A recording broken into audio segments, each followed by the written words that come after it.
I will tell you how to handle shipping and returns for your dropshipping business or any online business you have. My first and most important advice is that you should reply as fast as you can to your customers in as much detail as possible and to answer the question they didn't even ask yet, to avoid some back and forth in the future. This will be a big time saver for you and it will make your customers much happier. One of the common reasons customers will come to you is if their product has been broken during shipping. First, you need to apologize, then you need to ask for pictures of the broken product. If they don't send you pictures, it's most likely a scam. Once you receive the picture, you need to immediately file a dispute on Aliexpress from your supplier and ask for a refund. If your customers are explicitly asking for a refund, you need to refund them right away. Don't wait for the supplier to refund you first. If your customer look a bit hesitating or didn't clearly ask for a refund, you need to offer them a replacement first to have some hope of keeping the profit. If the client agreed to a replacement, you need to make a new order from the same Aliexpress supplier and explicitly tell the supplier that this is a refund from the other order and to send it ASAP. Separating the dispute and the replacement of the products often lead to a faster shipping of the products, which is very important in those cases as the customers really want the replacement fast to be happy in the end. Another case scenario would be if they received the wrong size or the wrong color of the product. The first thing you should do again is ask for picture for proofs. If that's the case and they send you the picture, again, that is a legitimate case of refund on Aliexpress, so you are doing exactly the same. You're opening a dispute, asking if they want a refund or a replacement and do the whole process again. The tricky situation is when they ask for a refund because they don't like the product. It will happen to you quite often, especially if the quality of your product is questionable. If you're living in the same country you sell to, you need to ask your customers to return the product to your home address.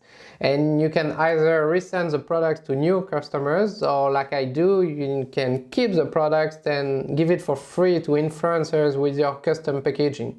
You can also take the chance as you have the product in your hand, if you didn't order some samples in the first hand, which you should, and take some pictures of the product for your website. The problem is if you don't live in the country you're selling to. For example, me, I'm living in France and I often sell abroad. Obviously cannot ask my clients to return the products to me in France as it will cost them a lot and I don't want to pay them the money for that.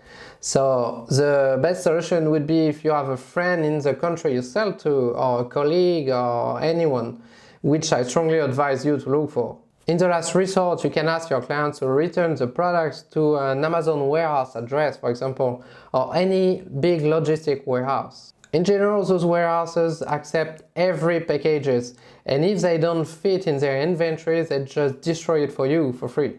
Whatever happens, if you get asked for a refund because they don't like the product, always ask for a return of the product. I saw many dropshippers just refunding the customers and leaving them the products too. That's a possible solution, of course, but if your store becomes known for that kind of practices, some scammy clients could share your URL on some Facebook groups, for example, and you will get plenty of orders asking for a refund. Keep in mind it's not that rare to have professional client scammers this way, and I experienced them on almost every platform I was selling to.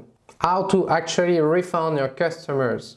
I strongly advise you to directly do the refund on the PayPal or Stripe website or any payment processor you're using. Sometimes you will encounter bugs in the API between the payment processor and the CMS you use, like Shopify, WordPress or whatever. Hopefully those bugs are quite rare, but when they happen, you will almost never notice it and you will only have very angry customers coming at you after weeks or months waiting. And when that happens, it's almost guaranteed they will open a dispute on Stripe, on PayPal, and that's not something you want.